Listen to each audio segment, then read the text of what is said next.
Good morning, everyone. My name is Shondell Reed. I'm Associate Athletic Director at the Air Force Academy, and would like to welcome you to this Moaa webinar entitled Burnout, the Challenges of Self-Care and Solutions. We have a couple of great panelists here for you today. Appreciate you guys all joining us. At this time, I'm going to turn it over to Sheridan Blanford. She is the Associate Athletic Director for Diversity, Equity, and Inclusion at the University of Washington. Go ahead, Sheridan. Thank you, Shondell. Good morning, wonderful people. I hope that you all are doing well. Know that folks are in passing and listening in. I know all of us would love to see faces. So if you wouldn't mind turning on your camera, you're able to. We would love to see your beautiful smiling faces as we dive into this topic that I will personally say I'm really excited to engage in, as we all can kind of use reminders, refreshers, and learn more about how to take care of ourselves. So that said, just super, super excited to be here. As Shondell mentioned, my name's Sheridan Blanford. I am the Associate Athletic Director for Diversity, Equity, and Inclusion. I think I'm going for like the longest title in the history of titles, but at the University of Washington. Been here for about a year and my second time around, and we'll spare you of going through my whole long journey to get to where I'm at, because we have two people here who I am excited to hear from, as well as all of you that are going to take the stage. And I'm also a huge fan of allowing people to introduce themselves, because it's always kind of interesting and intriguing when you're sitting on a camera and someone's reading your bio and you're just kind of smiling and waving. So we wanted to provide the opportunity for our panelists to introduce themselves. So I'm going to start with the Dr. Kwaku Smith. Thank you, Sheridan. As she said, my name is Dr. Kwaku Smith. I'm the president of my company, Blacksmith Psychological Services. I've been a psychologist since 1997. Through that time, I've worked in public school systems. I've literally taught from kindergarten to the doctorate level. So that's really a big passion of mine as it relates to education. But as it relates specifically to psychology, I have worked in the correctional facilities. I've worked also in the school system. I've worked at the Children's Hospital of Wisconsin. Can everyone hear? Okay.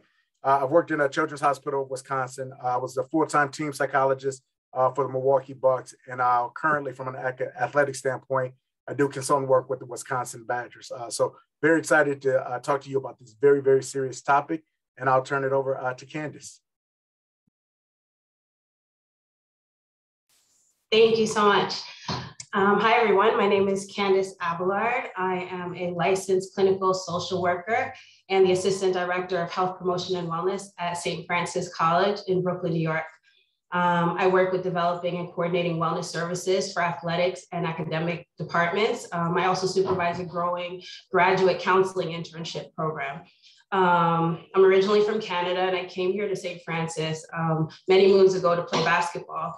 And remembering some of the challenges that I faced as a student athlete with limited resources gave me an opportunity to jump on board with St. Francis and help to build a counseling center and develop mental health programming for athletics, which includes training and programming to support staff in the athletic department as well. Prior to coming to St. Francis, I worked with adolescents in East New York and Brownsville here in Brooklyn to help them develop their academic and mental health goals. And I've also worked for a very long time in the Caribbean community to reduce the stigma associated with mental health treatment over the years. So thank you for having me, and I will pass it on to Dr. Reed. Awesome. I think I'll jump in, but excited to again, share space with the both of you and we'll call ourselves small but mighty group. And for interactive purposes, we would love to know who's in the space with us. So if you wouldn't mind just taking a second to type in the chat, just your name, what institution or organization that you're with, and what you do, what's your title. So we'll give y'all just a minute to just come into this space.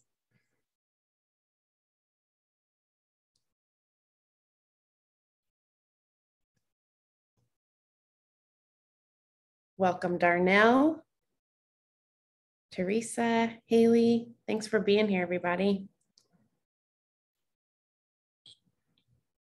I see Stan the Man Johnson here, gracing us with his presence.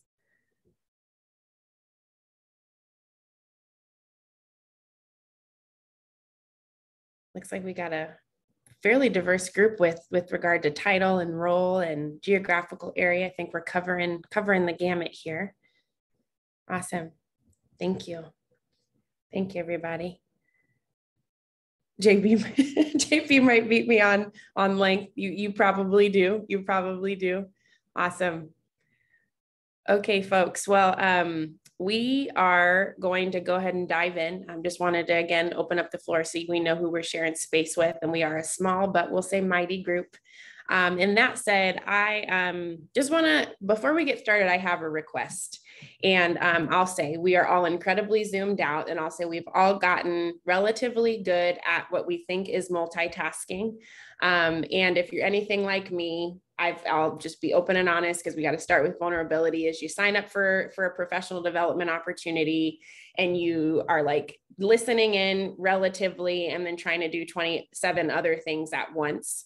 But I want to just center and say, like, this space here is for us. We don't often get to be in spaces that are, one, inhabited by people that look like us, two, really have the opportunity to dive in and focus on self and how we can support and lift ourselves up. So I really encourage you to be present and be where your feet are. And that said, the goal is to pour into your cup, to use this opportunity to pour into your cup so that you can keep going and doing the great work that you're doing. So I find that for myself, turning on my camera holds me a little bit more accountable. I don't know what that looks like for you, if that's just like stopping and honing in, trying not to answer email, close out every other thing, if you're able. But I just wanted to provide that, that recommendation or piece of encouragement as we get ready to get poured into. So I'll also say I have a handful of questions prepared. We've come together on the side to prepare questions, but this again is for you. So I really encourage you to utilize the chat. I'm going to do my best to keep my eye on it. And in the case that you want to share questions broadly with the group, great, please type those in the chat. But then also, you can send them to me personally if there's something more personally that you want to ask, because then I will be specifically asking the panelists in the case that you don't want to be identified. So we wanted to provide that opportunity too. We will have a designated Q&A session at the end, but as we are all up on the screen, we've all talked about, we want it to be organic, we want to be conversational, we want to take it wherever you need it to go. So please utilize the chat function so that we can ask those questions. Does that sound good to everybody? Can I get some thumbs up? Thumbs up. Awesome. Okay, well, I'm going to get out of the way because, like I said, I got my little notepad right here and I'm ready to take notes as the moderator as well. But I want to start off by just talking about what mental wellness is. I think so often we think about mental health, and I say we, I'll talk about myself, just how we were raised in specific communities. Mental health is often viewed as negative or like reactionary. So I wanted to open up to you two, both of you, to just start talking a little bit about what is mental wellness. And we'll start with the future Dr. Candace, which I would be referring to her the entire time because she said that is a dream of hers. So we are about putting it out into the air. But future Dr. Candace, what is mental wellness? Right. So I think that a lot of times in minority communities, we believe that in order to seek mental health treatment, we have to have a diagnosable disorder. Oftentimes, we believe that mental health treatment equates to a mental illness, and that's not true. We don't all have mental illness, that's for sure, but we do all have mental wellness. And mental wellness is how we take care of ourselves, how we feel on a day-to-day basis, the activities that we engage in to ensure that we are well. So I encourage everybody to consider what it looks like to step outside of what is comfortable sometimes and think about our mental wellness in a different way and shift our thought process from being unwell to maintaining wellness. That's awesome. Dr. Quake, do you have anything to add? Yeah, and I think when we think about that, like when we look at mental wellness, this is the one thing, we're talking about burnout. You say, well, what can I do as it relates to keeping my mental wellness done? It's three quick things that we all know to do.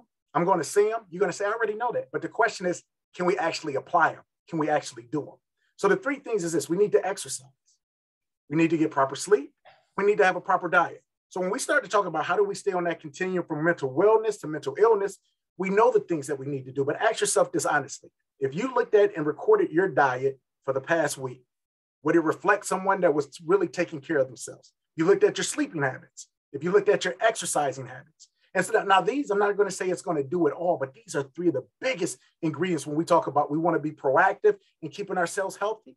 And when we think about specifically the roles in which we play, sometimes it's like life is not conducive to that. But the question becomes this: if you're too busy to do certain things, then you're absolutely too busy. And the opposite side is, if I don't do these things to keep me well, the only thing is then to slide down that continuum to the continuum of mental illness. Absolutely. That's awesome. I'll say, Dr. Quaco, it's not fair if you ask us if we ate healthy the last week. It was Thanksgiving last week. That's not fair. No, and you know what? See, that's a great point, because what we have to recognize is, even with that, because we use these holidays as a thing, and oftentimes that comes in the area of comfort food. And so we started to think, hey, you know, grandma's cooking, mom's cooking, and my wife's cooking, my uncle's cooking, or whatever and whatnot. And it's so many emotional attachments that's to it. But that always gives us that excuse to splurge. Now, yeah, we talk about moderation and everything. But even with that, when I'm talking with people specifically and they're saying, I want to be disciplined, I said, the best time to start your diet is like right around the holidays, because now you're disciplined. And when I say diet, I'm not just talking about doing this for 2 weeks, but that diet that you're supposed to have on a regular basis. Now, if you say, hey, you know what, I'm going to equate this for Thanksgiving, I'm going to equate this time in for the holidays, that's beautiful. But how many times do we allow that Thanksgiving to roll into the middle of December and to continue to go on? But the truth of the matter is, if it was only Thanksgiving, then we could say, okay. But the fact of the matter is, if we're being really honest, we know that the foods we eat aren't helpful for us. We know, in fact, that the foods not only are not helpful for us, but it contributes to our mental and our physical health. And I think what me and Candace is trying to tell you is, like, there's a parity between mental health and physical health. So when we talk about psychosomatic complaints, sometimes those psycho, meaning of the mind, soma of the body, sometimes those physical complaints that we have, those lead to the mental illness. It leads to the depression. So when we look at ourselves in the mirror, we have to ask ourselves, do we like what we see internally and externally? And once we can combine and marry those two, we continue to do those things that become helpful for us. But it's a matter of having that discipline, the things that we know we need to do, but can we actually implement it with fidelity? Absolutely, Dr. Kweku. There's a correlation. There's studies that show there's a correlation between our food and our mood, and that's real. Sleep, exercise, and diet are essentially important. How do we shift those things in a positive direction and be realistic with it? So nobody's going to tell you tomorrow that all of a sudden you have to start eating salads and running 5 miles, right? And going to bed at 8 o'clock. But how can you set some realistic goals to start to make small shifts towards improving your overall wellness? Something to think about. Yeah, no, that's great. And I appreciate that, because I think oftentimes, as you said, Dr. Quaco, it's like these things are obvious. It's like, we got to sleep, we have to eat healthy, and we got to exercise. Those are things that we hear all the time, but to have that reminder about really setting ourselves up for success and how there's such a correlation, if we are doing those things, or the things that we have control over, how that will naturally impact our ability to continue to show up. Because again, we're pouring into our bodies that are directly correlated to our mental health and wellness. So that's awesome. Dr. Quaco, you're muted. I said, let me tell you the irony of that. Okay. Because like you said, everybody in here knows that. And the truth is, we'll tell that to other people, but then we will not follow it ourselves. And so when we talk about, like, hey, let's be real, let's be honest, we open up the chat for you to have questions, for this to be a dialogue. It's not a sit and get, for you to be able to come in. But when we talk about these things, we tell you, it's not like it's a magic solution. It's like, it's the things we know, but can we be disciplined enough to do it? And those things that we need to be able to adjust in our life, can we then adjust that schedule regularly? And the hard part is when you start to recognize, hey, you know what? My life does not accommodate for that. I'm looking at everyone on this call. And now, you know what I started to see? Now we're in this age and space where we talk about, like, the sandwich generation, where you're still you're taking care of parents that are getting older. You're taking care of children, or maybe nieces and nephews, but then you have these high energy jobs, these jobs that require so much. And you say, well, where do I get the time? I don't have the time to eat. I don't have the time to sleep. Well, that's what we have to really do some real research. We have to do some real self-evaluation and self-introspection. And I say this with the serious utmost. I see people, I've had the chance to work literally with millionaires and billionaires, and I've seen people work themselves into depression. I've seen people work themselves into exhaustion, into burnout. I've seen people go into self-medicating with different psychotropics. I've seen people at the very end of the day commit suicide because it's too much. And sometimes the ego won't us allow it because everybody is kind of have a type A personality, they're driven, kind of control freaks in a way. And we say, I got this. And we lie to ourselves. And in that lie, we then reduce our mental wellness. So what we want to do is to say, can we have a real look at ourselves? Can we really go from a self-introspective standpoint and be honest? And then with that honesty, really make some tough decisions to be able to put ourselves in a place to succeed, not only for today, but for today and tomorrow. No, that's great. And I think that that leads into my next question that I kind of started with about this whole notion of pouring from an empty cup. We hear it again. It's just one of those things that we hear all the time. And some of us try to live by it or remind ourselves of it. But you hinted on a little bit about taking care of self. How does self-care play into the role of us being able to continue to show up, and talk a little bit about some mechanisms or advice that you have for us as staff and coaches of color as we are thinking about self-care? Absolutely. Oh, go ahead, Candace. I'm sorry. Right. Sorry, no problem. Self-care. Self-care is the intentional act and attitudes practice to improve or maintain your overall well-being. Self-care is essential to our overall wellness. So when we talk about mental wellness, physical wellness, self-care is an essential component to maintaining both of those things. Oftentimes here we do a self-care inventory. We do it with students, we do it with staff, and we ask people to look at the different areas of their life. Your physical wellness, your psychological wellness, your social wellness, your spiritual wellness, and your professional wellness. And really take a hard look at what you are doing and be honest with what you're not doing in those areas to take care of yourself. And oftentimes people see, very much like Dr. Kwaku said, yes, exercise, food, those type of things are not being paid attention to. But we delve a little deeper into it and we think about the psychological side of things. How are we taking care of our mind? What are some of the things that we're doing to engage in to make us feel good? So it was interesting, before we got on the call, Julie asked me about the paintings behind me and I was like, yeah, I love to paint. Painting is one of my self-care practices. Participating in hobbies, learning new activities, going to therapy, talking about your problems, spending time with people that you actually like, right? That's one that I really, really lean into. Having stimulating conversations, spending time in nature. There's so many areas of our life. Sometimes I believe that people think that self-care is this big grand gesture that we have to do. Like, I have to go get a facial or I have to go get a massage. No, self-care can mean going to sleep a little earlier, drinking more water. It doesn't have to be something that's big and elaborate, but it has to be intentional. And so when I think of self-care, we think of this on a daily basis.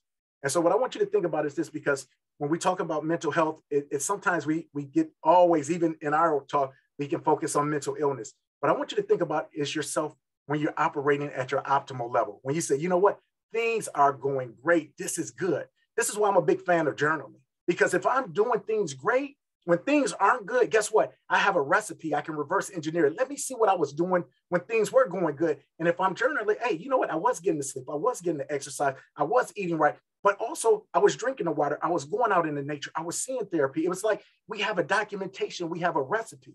And if we can continue that methodical discipline, well, then it becomes good. And then what you can start to see if you start to go awry is you can do what I call ABCD. A is anhedonia, and that's just a fancy word that the things that used to cause me pleasure, that used to give me pleasure, no longer do I have interest in these things. That's the first red flag that something is wrong. You said, I used to love going shopping. I used to love working out. I used to love doing this. That's something that, hey, something is not right. Then the B is behavior. You know what? My behavior is a little different. It's like what's going on? People are telling me, hey, I'm a little bit more irritable right now, or you know what, I've been isolating myself, some things, or it's any of these characteristics that's just a little different. And that's really what the C and D is. It's changes and differences that are not for the better and that are not intentional. These are people letting you know. So really the ABCD goes all into one ball. This is like, you know what? I'm not really myself. And when I get off my square, when I get off my block, what do? I want to be able to reverse engineer to a time that was good. So what I encourage you to do is to think about, hey, when was a time that was good? And when you think about all of the things that we've gone through in just the past few years, we talk about, racial injustice. We talk about COVID and the pandemic. We talk about family pressures. We talk about work pressures. It's enough to get to a lot of people. And what I found specifically during this time, people was like, hey, you know what? I'm good. Like, you know what? Things have changed, but you know what? I'm going to keep going like it was. And I was like, there's no way you can have great self-care if you continue as is when the world has shifted so dramatically. Because even if you're okay, the rest of the world isn't. So you have to adjust to that, which forces things to be different for you. So the key with self-care is recognizing this. When things are going good, what am I doing to make them go good? So when they are not going that way, I can go back to what I was doing to hopefully give me that. And now you say, well, you just said there's changes and differences. It's like a pandemic. Different things have happened. There's been a loss. There's been a death. What do I do? But then what we have to do is create a new normal. And we have to say is, you know what? Things as is probably won't work. So now I have to be creative. I have to be innovative. I have to find and I have to search those things. And that's what Candace was talking about. Maybe going through therapy, and it could be traditional therapy or non-traditional therapy, things to help you to be able to create a new normal, but a new normal that's healthy. Y'all are so, I got notes on notes. This is good. I love the piece about intentionality, Candace, and thinking about it doesn't have to be this grandiose gesture, but like you said, it could be, hey, I'm going to go to bed an hour early. I'm going to wake up and I'm going to work out, or I'm going to take this time aside and completely disconnect. And then Dr. Kwaku, this whole notion of reverse engineering to really like reflect on what was I doing when things were going well, when I was at my optimal self, when I was feeling great, when I was doing all that stuff. And then how can I integrate parts of that into what I'm doing now? I love that. That's something I'm going to personally use. I'm going to add in a little shared-in question here. And I also encourage you all to, as you're listening, please, please, please ask questions, because I know I'm even just listening to them talk, have some that are going to go off in a different direction. But I want to talk about this whole concept of rest. I think for myself, it's hard for me, even when I am trying to do things that are quote unquote self-care, to find rest or to turn my brain off or to disconnect. And I think I'll say I've heard it in the world of college athletics, it's this whole like work-life integration. I want to hear about your thoughts about that, if that's something that you think is feasible, tangible, if you do think that balance is necessary to completely disconnect, and what advice you have for us as staff members who are always on the go, trying to do our best, trying to perform optimally in our roles. How do we find rest? Rest is a word that I think most of us wish we could hear more often and practice more often. I think we've been socialized to believe that we must work like workhorses, right? We go until there's nothing left in our tank. And rest requires reprogramming ourselves. Everyone needs a break. We're all human. Everyone needs a break. So how do we step into that space? And part of that is creating some boundaries around our time and our energy. For example, one of the practices that I have is, I'm really good friends with a lot of my colleagues, but when we leave work or on the weekend, don't talk to me about work. I don't want to hear about work. I don't want to hear about the email that came in. I don't want to hear about any of that. Setting some reasonable boundaries around our time and our energy is essential to being able to rest, because we can be laying down and not resting if our mind is somewhere else. So really setting some parameters around your workspace and having a balance. And sometimes understanding that balance is not always going to be even, but trying our best to make sure that we do have a balance. Yeah, and I think this is like one of those hard questions where we can give the theoretical answers and it sounds good, because what Dr. Candace just said is absolutely 100% true. But the reality in some cases, let's be honest, we wouldn't be in the positions we were at if we took rest. That's why certain people excel, is because They go the extra mile. They work when other people won't. They go and they drive and they go into overtime. But this is the thing that's going to push us back to Dr. Candace's position. When you don't protect your time, when you don't do those things that she talked about that sounds good theoretically, but doesn't always seem like we can practically do, but then you have to answer this. What is the cost of me not resting? What is the cost of me doing this? Do you lose time with your family? Do you lose time with your loved ones? Do you not get to really fully enjoy all the successes that you have? Or do you find that you got to the point that you wanted, but yet you're still unfulfilled? So when we start to talk about rest, one of the biggest things what you have to recognize is this. Some people can't rest. And hear me well, because this might be the best thing I say all day. Some people can't rest because of the hurt and the trauma that we have inside of us. And working and going, it keeps us from dealing with that pain, from dealing with that hurt. So the more we keep going, guess what? The less time we have to deal with it. And from a psychological state, we call this like a sublimation. How do I do something that might not normally be recognized as great by society, but then I find it and I put it in a way where people say, wow, look at her, she's great. Look at how she does this. Look at how he does this. He's a Superman. She's a Wonder Woman. It's something so spectacular. So from our pain and hurt, we find a way to get gratification and get awards and accolades. So what I'm telling everyone is this. There's 3 types of traumas that we all go through. You know, there's the regular trauma that we experience on a regular day-to-day basis. But then we have to be honest, there's a historical trauma that's within our DNA. It's an epigenetic component. So you think about this. When a woman is pregnant with a girl, she's literally pregnant with 3 generations because even that fetus is already birthed with all of her eggs. So all of the pains of your grandmother goes to your mother, then that goes to you, even though it's only those 23 chromosomes is there. So keep that in mind. So now we're thinking about going back a couple of generations. We're not that far removed from enslavement. So when we think about that pain, when we think about the pain of Jim Crow, we think about the issues we deal with now. We have a historical trauma, we have current trauma, but then we also have anticipatory trauma. How many of us had stress when we were trying to hear what was going to happen with Ahmaud Arbery, with Kyle Rittenhouse? What happens when we think about letting our sons go out just in a day? Are they going to return? Hell, am I going to return? So when you put all of those things in, guess what? It makes it impossible to rest. But remember, we talked about red flags. If your body won't let you rest, that means your body is protecting you, because that means your subconscious is going to let some things out that your mind is saying, I'm not ready to deal with. That's why we have trouble sleeping. That's why we have night terrors. That's why we have these times where we wake up or we can't sleep. Our body, when it's asleep, it's unconscious. And a lot of these old thoughts can come up. And some of them are thoughts we don't even understand because they're historical, they're pre-verbal, they're things we can't even articulate. But the way we found it, because we're such a resilient people, we have such tenacity. What do? We work at it. And then what do? We get the accolades. We say, I am my ancestors' wildest dream. I am living the American dream. I am going to show them that we can do it. And by doing these things, we have success. But I ask you, at what cost? And so if you're a person who you say, I don't want to rest, ask yourself, really, why is it? And so it was a question, and I'm going to just try to tap into this real quick. I don't want to dominate too much, so I'll shut up. But the question was, what's like some of the differences between traditional and non-traditional therapy? I think this helps with the rest. Because when we look at therapy, you can look at one-on-one counseling. You can look at group counseling. You can look at even different things like this. This is non-traditional counseling.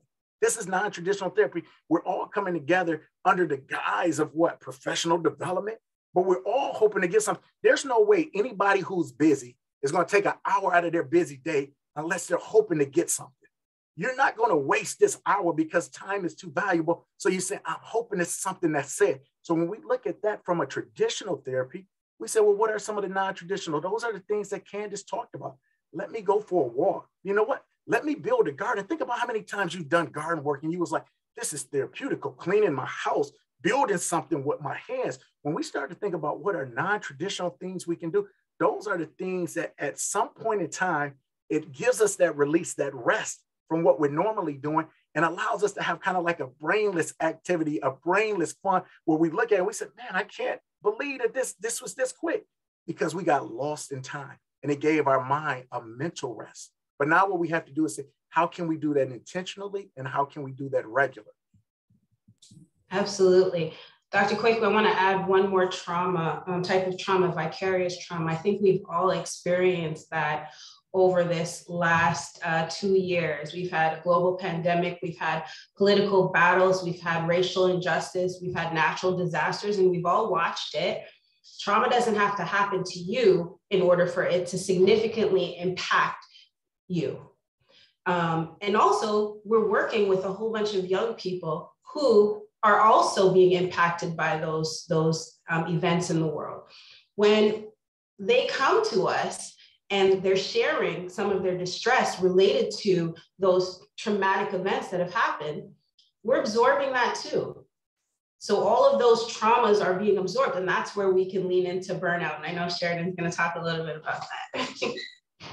Goodness gracious. I knew this was going to be good, but dang, I didn't know it was going to be this good. This is so rich. And I just want to like stop to acknowledge what you all just said is how much trauma I think that we experience, whether we've personally experienced, whether it's going on daily, whether it's historical. Dr. Kwaku, like the different generational past, I've never heard it presented that way. And then future Dr. Candace talking about this vicarious trauma, how we are just picking up on everything that's going on. And I will say, I don't do this enough, but to just stop and acknowledge that and how much, as Ayana put in the chat, impacts us, and how if we don't deal with it, it's going to affect everything and how we show up. And it might not be this direct, very big kind of abrasive, large reaction, but just how we show up. I think that that's super powerful. So just wanted to create time and space to like acknowledge that, because I think that that's something I personally don't do as much as I should. So thank you for breaking that down in that way, and how we need to think about what is the cost of not resting.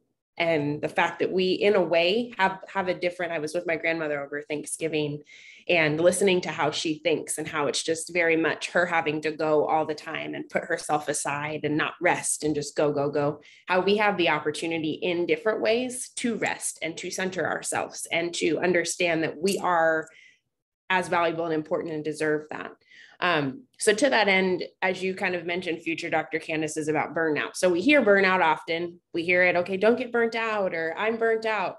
But I would love for both of you to define that and talk to administrators who are experiencing it or have experienced it. What do we do?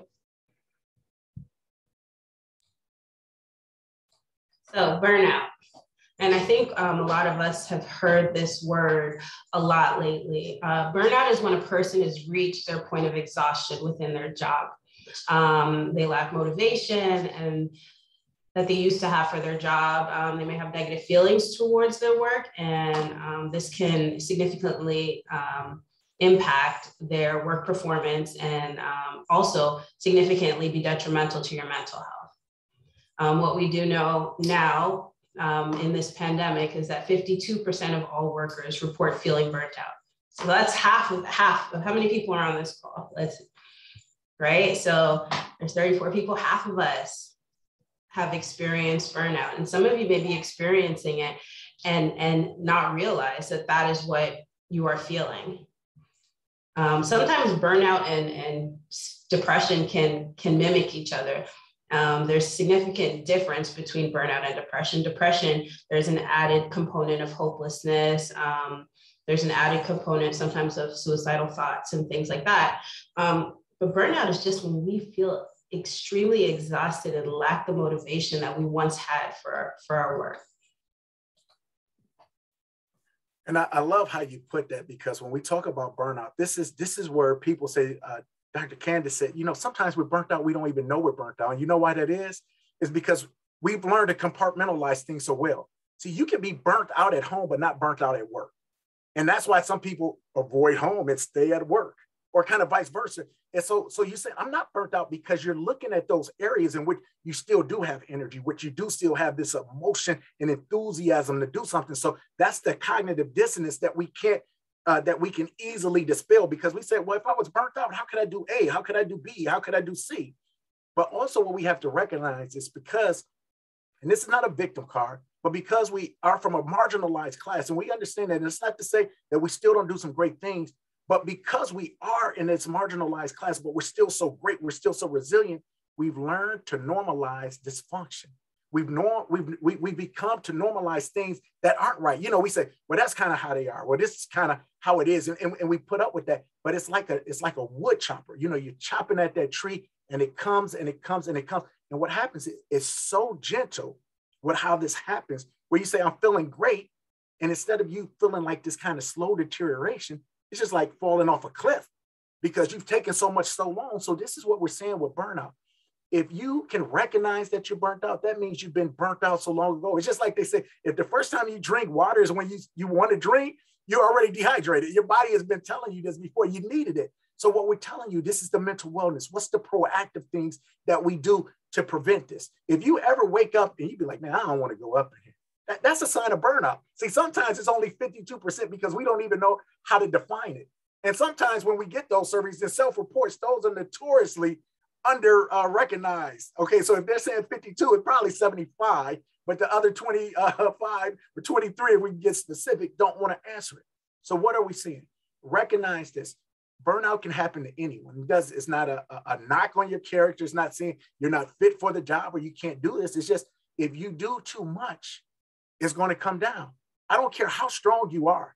I can put a weight on a bar that's going to humble you in the weight room. You look at the room that you're in right now, just look around all of the things. And if I said, hey, let's move this furniture out, we got to get out of here. He said, I can do this. But if I said, do all of it at one time, you look at me silly. You'd be like, no, that's impossible. Well, that's sometimes what we do. We try to carry too much. Sheridan said at the beginning, please put on your cameras. Please don't multitask. We want to give you all of this. Why? Because we know you're going to multitask. Like, I want to hear this, but I still got to do this. It's like we have that capacity where we can't even rest when we want to. See, that's a sign of burnout. It's like, when I got a chance to rest, I got to do something. It's like, I can't let it go.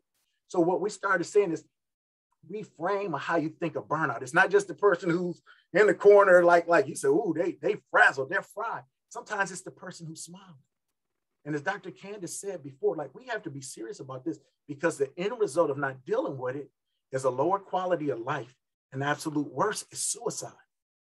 I just had 2 people who I love commit suicide within the past month. So when I speak to you, I'm speaking to you from our heart saying, hey, we want to literally save lives. And not only yours, but the information you get. How many people can you share this with that's going to be life-changing for them? And I don't care if you're 23, I don't care if you're 53, I don't care if you're 73. This is all information that we all need to input because burnout looks different at different ages.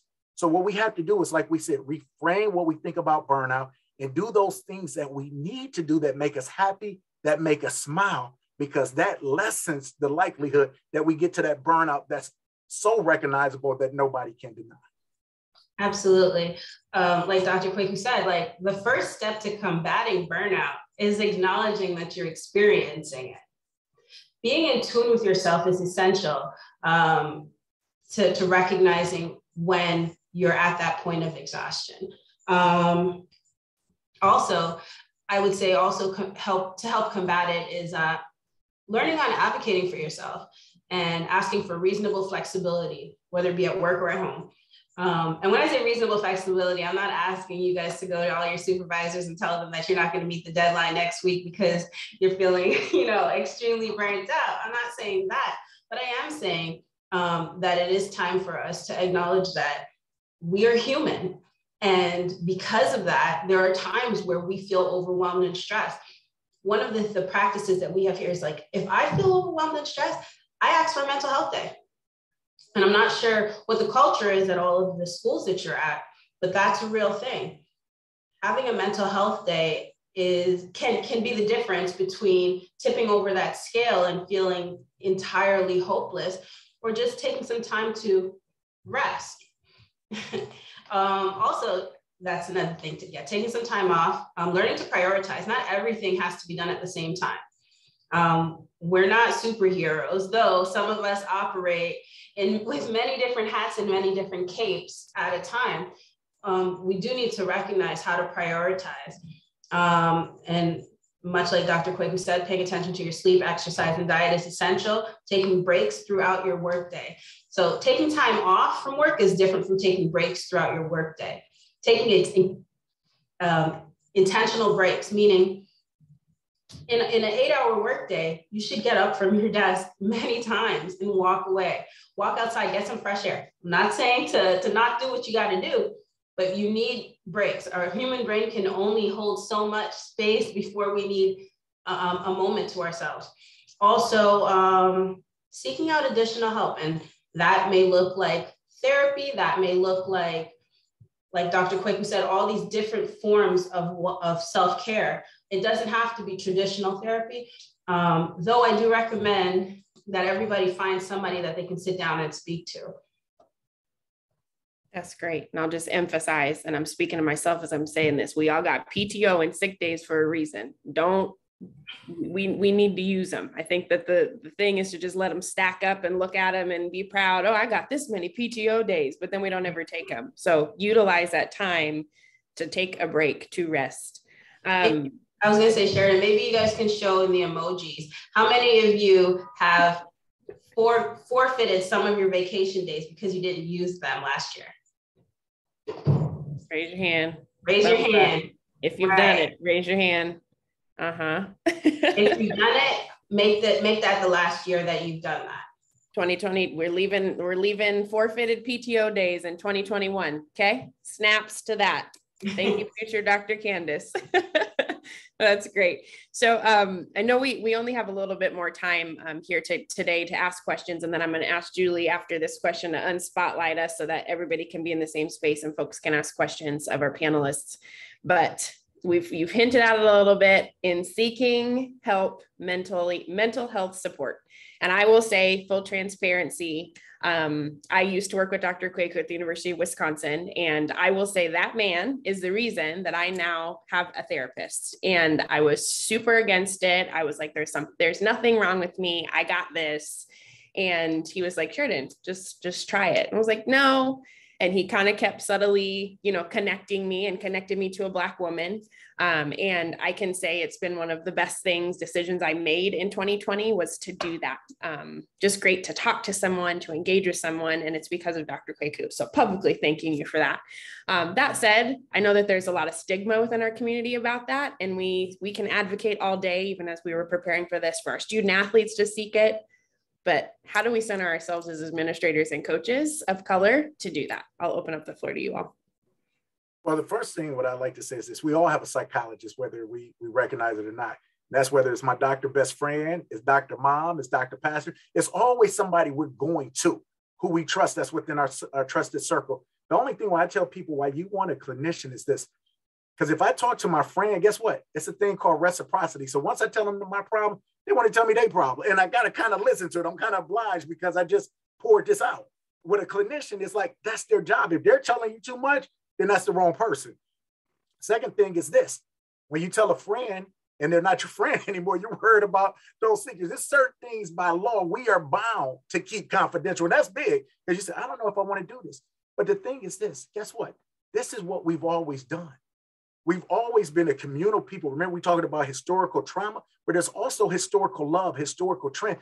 And the strength has always been in our connectivity, the ability to talk to someone, the ability to be able to have a friend, to be able to share certain things. But now you have a person who's trained for this, whose ears should be able to listen and to be able to help guide you in a manner. And what we have to do is to stop thinking that this is a form of weakness. In fact, it's the ultimate form to say, I need help. As we work in team sports, isn't that what we say? Look at the person to your left. Look at the person to your right. This is your brother. This is your sister. We're all dependent on each other. Well, that's how the world is. When we try to do things alone, guess what? That's that normalized dysfunction. You say, hey, I can do this. But if you do it with more people, it's better. From a biblical scripture standpoint, it says 1 can kill 1,000, 2 can kill 10,000. And so whether you're spiritual or not, I want you to think of that concept. It's there's strength in numbers. And once you start to be able to align with someone who's able to do this, this is it. And this is the last thing I'll say, and I'll turn over to Dr. Candace. Find someone before you think you need someone. See, you don't want to go to someone when you're in crisis and then you say, oh, I don't like them. Oh, they're no good or anything like this. I want to find somebody who I'm already vibing with when things are kind of good. And then when things are bad, I have a trusted source that I can get into immediately. And I have the confidence that they can help kind of guide me through this journey that I'm about to go on.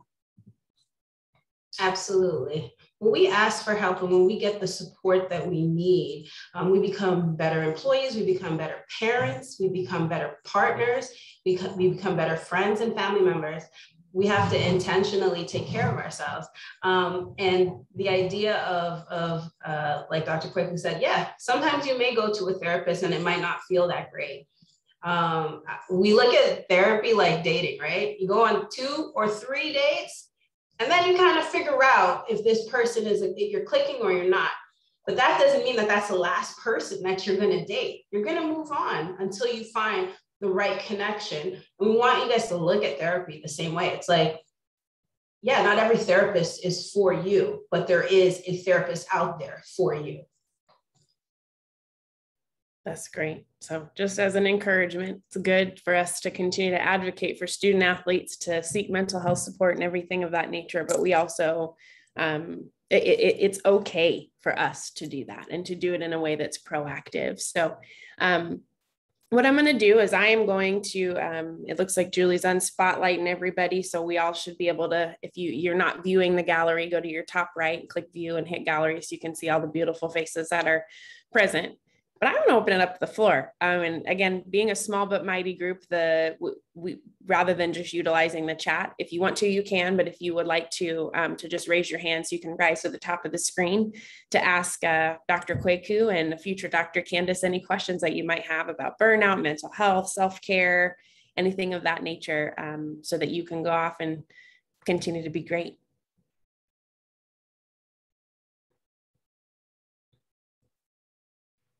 Candace, it looks like you have your hand raised. Was that from when we were talking about not taking your PTO, or do you have a question?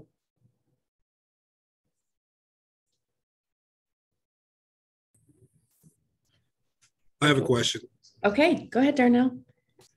Well, first and foremost, thank you so much for the information. I mean, just exciting. I mean, just powerful information. My question stems from, so there's a concept, racial battle fatigue. You know, being a Black man or being a Black woman or just being a minority, there's certain weights that you carry every day.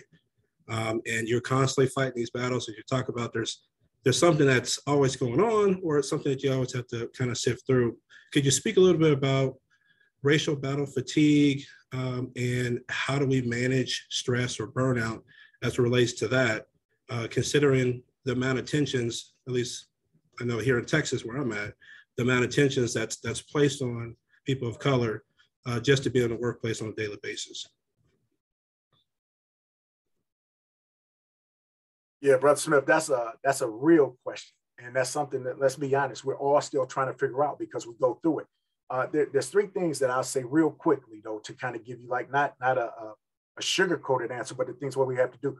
One is we have to make sure, W.B. Du Bois talked about the double consciousness. And I think that plays havoc with people when we try to pass, when we try to, socialize in a certain way. What I tell people is you have to be authentic and true to yourself in every situation that you're in. So many times to make our colleagues feel comfortable, we lose a little bit of ourselves, and that hurts the situation. So what I tell people is first, you have to be authentic and organic with who you are and take whatever comes with that. If not, you say, hey, if I be myself truly, I'm not going to get A, B, and C, but then just recognize that's the trade-off. So I tell people, number 1 is to be organic with who you are. Number 2, make sure you still have circles of trust. That's why in most places they have affinity groups, employee resource groups. Even if we don't have them officially, we make them unofficially, where we come in. They say, why are all the Black kids sitting together at the table? That was a book, actually, when they went to predominantly white schools. They said, why are they gathering? Because it's a source of comfort, just like this phone call, this Zoom. What are we doing? Hey, we all dealing with this. So the one to know that I'm not in it by myself, that we're all dealing with it. But guess what? Not only should we know that we're not in it, we should be able to reach out. Everybody who is on here, there's no reason why we shouldn't keep in contact with each other because we know what everybody else is going through. And sometimes you just need to hear somebody say, hey, man, it's okay. I'm going through the same thing. Or 2, hey, we got a spot over here. Why don't you come through here? It's that networking and it's that plug. But then the third thing is this. We have to make sure that we're doing something to fight against the system. They said we stand tall because we stand on the shoulders of our ancestors. So it is imperative that we make it better for the next generation. So whatever advances that we have that are so beautiful compared to our ancestors, it is incumbent upon us to push that envelope so the next generation has it a little bit easier. And it's not always easy to be that person who's provocative, who's the envelope pusher, but that's the reason why we're here. So having those resource groups, you know, to say, hey, I have some support right here to kind of just let this out, that's a big thing.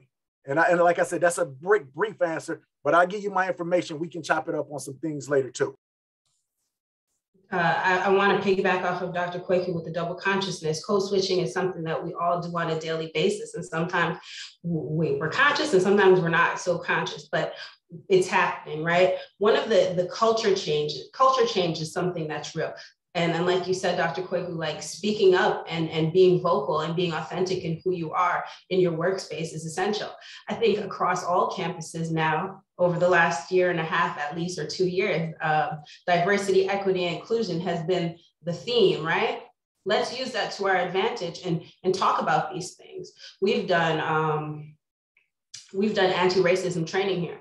And sometimes it's hard for people to hear some of those things that come up, but it's a necessary conversation so that people do know when they're saying microaggressions, or they do know what they are. And speaking up and talking about those things are real. We've had healing circles here to talk with our Black and Brown staff members after the death of George Floyd.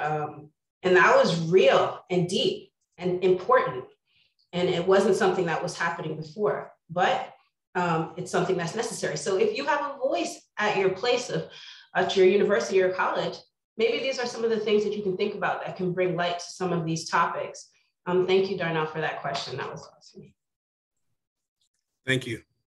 All right, I think we got time for one more question. Who's it gonna be?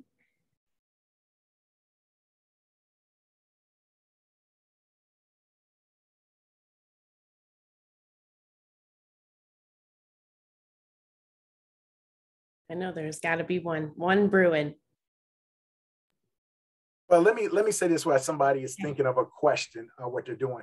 What I challenge everybody to do today is this. It's been a lot of information that's presented. Some you might have agreed with, some you might have already known, maybe something that was presented to you in a way in which you could understand it better. But my challenge is for you to do something to increase your mental wellness today. In any of those areas we talked about where you say, you know what, I know I can do better for this. I know if I want myself to be my best self, my optimal self, I need to do this. I challenge you to find what that is. And before it gets to January 1st, create that kind of, New Year's resolution right now as far as what I'm going to do. Because when we talk about intentionality, once we put it in our mind to do something, specifically with a group this aggressive, this powerful, this assertive, there's very few things that we can accomplish once we really put our mind to it. That's great. I agree with that challenge. I concur. I challenge everybody to do at least one new thing and incorporate it into your daily practice. I say self-care is like breathing. Without it, we can't live, right? So it shouldn't be an option. It should just be an essential part of our daily practices. That's great. So in the spirit of time, they just kind of like dropped the mic there. So I appreciate you all giving us something actionable to walk away with. And I wanted to just share a few high level takeaways that I had, is to really connect. There's such a parity between our mental health and our physical health. So we got to take care of ourselves physically, in order to be the best mentally. We have to continue to go back and understand what we were doing when we were operating at an optimal level. So as you're thinking about journaling and reflecting, think about when you were and when you are being your best self, tap into those things, because that's what's going to keep you moving. One of the things that I didn't hint on after Dr. Kwaku said it is when we're thinking about rest, oftentimes we won't do it because we're avoiding some type of hurt, pain, trauma, something of that nature. So to get real with that so that you're not carrying that, and then your brain can actually functionally rest, or you can mindlessly do something without thinking about it. That's just something to keep in mind. I think that I wanted to hint on. And then the last two things is what Dr. Candace just said is self-care is like breath. We have to make it essential. It's just something we do that becomes second nature, not something that we have to be intentional about. getting to that place. That's a goal. And then the last thing that Dr. Kwaku said is just be you. The goal is to just show up and be us, and create opportunities and culture where being us is standard. So I want to thank you all for your time today. Thank you for joining and staying locked in. Hopefully you were able to disconnect a little bit, practice some self-care in this space, do some non-traditional group therapy. But we appreciate your time. So I'm going to kick it to Shondell. Thanks again, everyone, for joining us. I know that Julie wanted to chime in, but put in a plug. Today is Giving Tuesday, as you guys know. And, supporting Moaa is one of the ways we can continue to put on webinars like this and put together good panels and do some things to really serve the membership. So appreciate it if you guys would consider it on a day like today. I know that you're probably coming. I know this Giving Tuesday all over the country. I know we're doing it here at Air Force. So I know it's all over, but if you consider giving to Moaa, that would be great. I'd like to, again, thank our panelists in Sheridan for supporting this. I hope you guys got some great information. One of the other things, some of the resources and things you saw in the chat, we were also going to email out to you. So stay tuned for that after this webinar. And so in respect for everybody's time, have a good day. Thank you, everybody. Thank you. Have a good one, everyone.